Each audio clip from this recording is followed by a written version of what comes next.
కానీ మాది Guntur team super sir. మాది పల్నాడు, మేము పచ్చిమిరపకాయలు తినేవాళ్ళు బ్రహ్మాండంగా, మా కారం మీకు తెలియదు అని అంటారు. మరి ఈ కారం ఎప్పుడు బయటకు వస్తుందో తెలియక నేను చచ్చిపోతున్నా రోజు చూడమే. లేచిన పని కదన్నట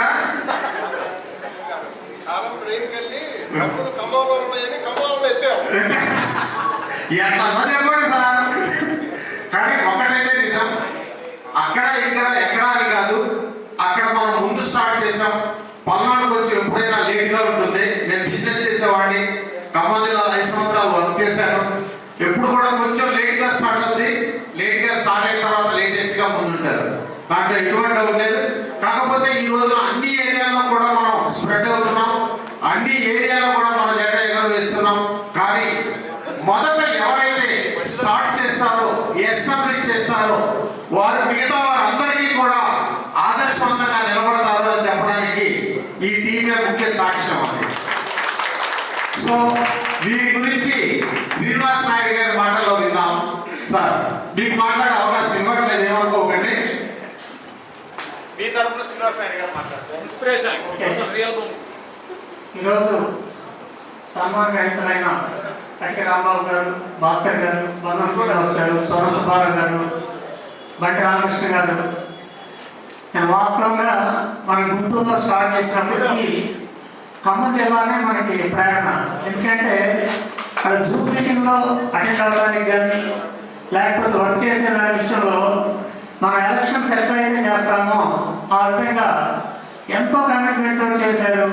ఆ చేసిన దాన్ని వాళ్ళని చూసుకొని నేర్చుకోవడం జరిగింది. అదేవిధంగా ప్రతి జిల్లా కూడా వీళ్ళని ఆదర్శంగా తీసుకోవాలి. తీసుకున్నప్పుడు మాత్రమే మనం అనుకున్న లక్ష్యాన్ని ఫాస్ట్గా చేరుకుంటాం. కాబట్టి మన ఈ రీగు విజయంలో కీలక పాత్ర ముందుండి పోషించిన ఈ ఖమ్మం జిల్లా సాధులందరికీ మనస్ఫూర్తిగా శుభాభినందనలు. వీళ్ళని ఖచ్చితంగా మనం స్ఫూర్తిని తీసుకొని నెక్స్ట్ వీళ్ళని అధిగమించాలి. దానికి మరి సిద్ధంగా ఉన్నారు. అన్ని జిల్లాలలో అందరు ఉన్నారంటున్నారు. కాబట్టి మీకు కూడా ఇంకొంచెం ఫాస్ట్గా వెళ్ళాల్సిన బాధ్యత ఉంటుంది. ఒక్క 2 minutes మన సుబ్బారావు గారు మాట్లాడతారు.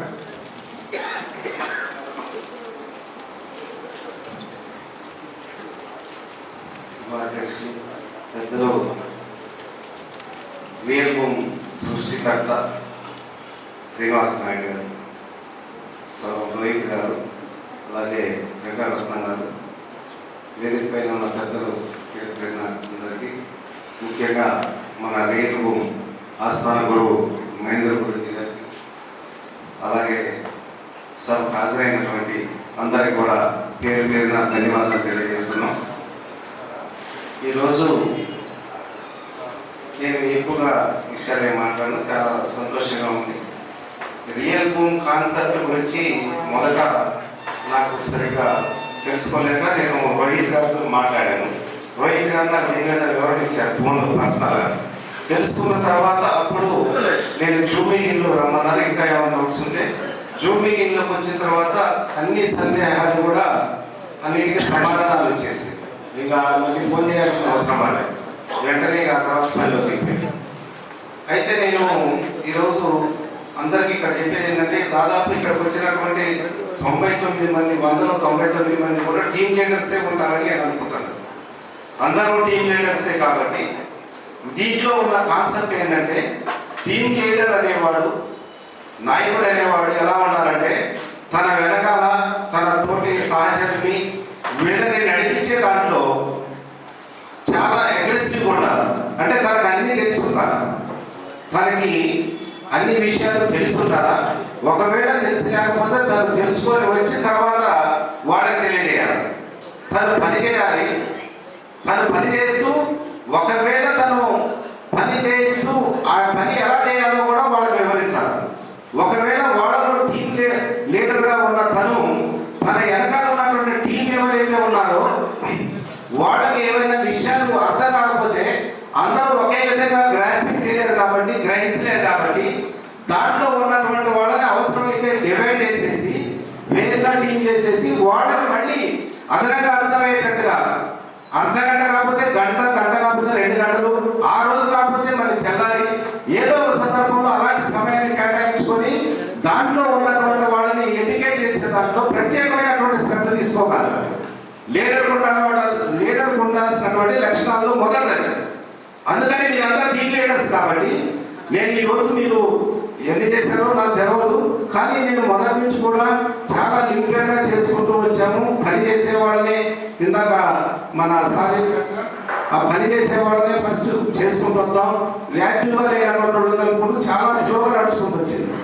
అయితే ఇదే సందర్భంలో యాక్టివ్గా పనిచేసేటటువంటి వాళ్ళు ఎవరైతే ఉన్నారో దీనికి నేనే నా టీమే ఉదాహరణ.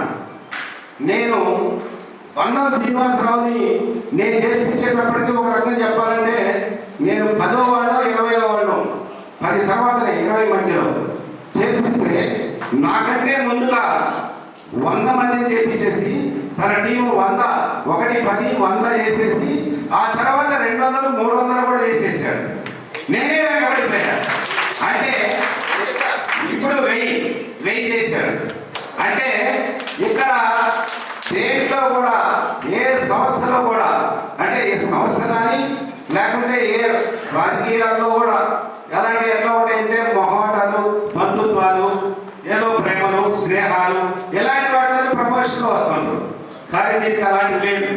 ఇది గొప్పతనం. రియల్ భూమి యొక్క గొప్పతనం ఏంటంటే ఖచ్చితంగా ఎవరైతే పని చేసుకుంటూ అదే పని మీద అంకిత భావంతో పని చేసుకుంటూ టైం ఎక్కువ కేటాయించి ఒక పద్ధతిగా చేసుకుంటూ పోతారో వాళ్ళు ఖచ్చితంగా ప్రమోట్ అవుతారు అనడానికి నా పక్కనే ఉన్న శ్రీనివాసరావు సాక్షి.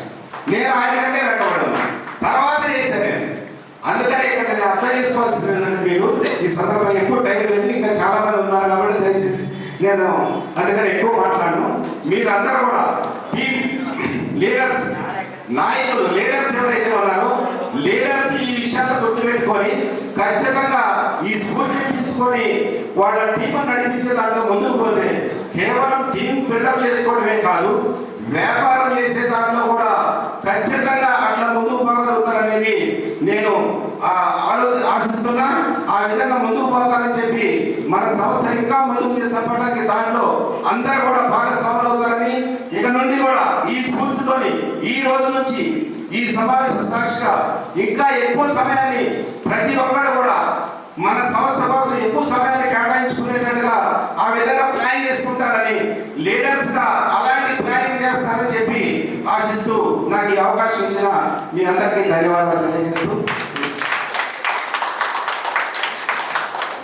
థ్యాంక్ యూ స్వర్ణసుబ్బారావు గారు. Thank you so much. ఒక నిమిషం.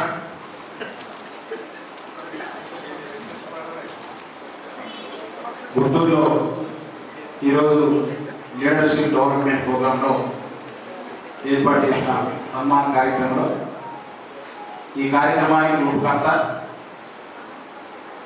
మన దూప్శెట్టి శ్రీనివాసరావు గారు, రోహిత్ గారు, వెంకటరత్న గారు, ఇంకా పెద్దలందరికీ ఈ లీడర్షిప్ కార్యక్రమాన్ని హాజరైనందరికీ ధన్యవాదాలు. మేము ఇప్పుడు సన్మాన గ్రహీతల్లో ఉన్న 5గురిలో మీ 3 సిపిఐఎంఎల్ పార్టీ నుంచి వచ్చినాం. అంటే మాకు ఒక కార్యక్రమం తీసుకున్నా ఒక మార్గం ఉంటే ఆ మార్గం తప్ప పక్క మార్గం పోయేవాళ్ళం కాదు. ఏ మార్గాన్ని ఎంచుకుంటే ఆ మార్గం ముళ్ళు ఉన్నా, ఇంకా అవాంతరాలు ఏదైనా, తోటాలు వచ్చినా, ఎంతటి బలమైన ఎదురు వచ్చినా కానీ దాన్ని తప్పించుకొని ముందుకు నడిచే శక్తివంతులు మేము. ఎందుకంటే సరే అవన్నీ ఉన్నాయి. నా పేరు బంధం శ్రీనివాసరావు. గత తెలంగాణ గవర్నమెంట్లో నేను మార్కెట్ చైర్మన్ చేశాను. అయినప్పటికీ అన్నీ ఉన్నాయి కానీ ఒకే లేదు. ఏంటంటే ఆర్థిక శక్తి లేదు. నేను నిస్వార్థంగా ఎక్కడ రూపాయి ఆశించకుండా మేమున్న 5గురిలో మాకు తెలిసిన ఈ 3 కూడా బాగా వెనకబడి ఉన్నవాడిని. అయినప్పటికీ ఇప్పుడు చివరికి మాకు ఒక శక్తి కావాల్సి వచ్చింది. మేము బతకాలంటే ఏంటి, ఎలా ఉండాలి, ఇప్పుడు దాకా బాగానే చేసిన ప్రజాసేవ, కానీ తదుపరి సేవ చేయాలంటే మా దగ్గర ఆర్థికంగా కావాలి.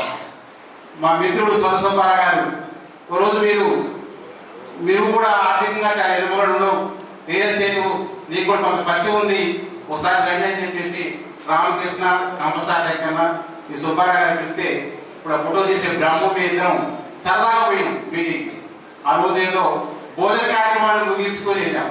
మళ్ళీ సుబ్బారావు గారు ఒకసారి జూమ్ మీటింగ్ ఏంటంటే మేము వాస్తవానికి పాల్పడతాం. నేను మార్కెట్ చైర్మన్ అయినప్పుడు కూడా పాల్పడతాం మనం సాయంత్రం సమయంలో అది 7 గంటలప్పుడు కస్టమర్ అందరూ వచ్చేవాడు, కష్టమైంది ఏంటో అని చెప్పేసి అనుకొని సరే అది ఆ మిషన్ మీద పెట్టుకొని ఒకరోజు విన్న తర్వాత ఏదో బాగుంది ఈ కాన్సెప్ట్ చాలా బాగుంది, దీంట్లో పోతే మన కష్టాలు పోతే అనే ఉద్దేశంతో నేను ఈ జూమ్ మీటింగ్ వాళ్ళకి కేవలం జూమ్ మీటింగ్ 4-5 రోజులు అయిన తర్వాత దీంట్లో ఎలా చేయాలని చెప్పేసి కొద్దిగా మాకు చెప్తే చాలు, దాన్ని 10 అంతలుగా అనుభవించుకొని 10 అంతలో దాంట్లోనే తెలుసుకొని ముందుకు పోయి 1000 మంది అసోసియేట్ చేసుకున్నాను.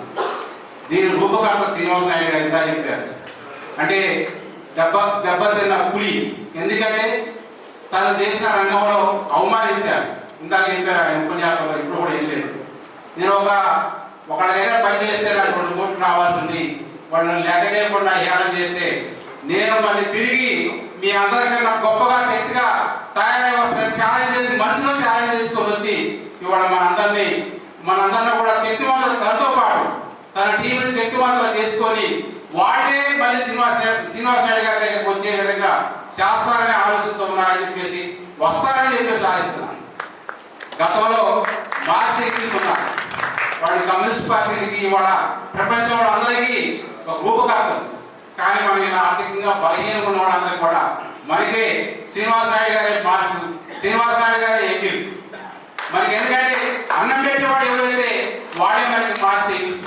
కాబట్టి శ్రీనివాస నాయుడు గారి యొక్క ఆలోచన తర్వాత ఈ అసోసియేట్ చేర్చుకోవడం వల్ల కూడా చాలా మంది అన్నారు మనం శక్తివంతులు చేసుకుంటే ఎక్కువ ధనవంతులు అయితే చెప్పేసి మనకి కోరిక కరెక్టే, కానీ మనతో పాటు శ్రీనివాస నాయుడు గారు అంటే ఆలోచించుకుంటే మనందరం కూడా అట్లా వచ్చే ఉండేవాడేం కాదు, ఈ మీటింగ్ కూడా వచ్చే ఉండేవాడేం కాదు.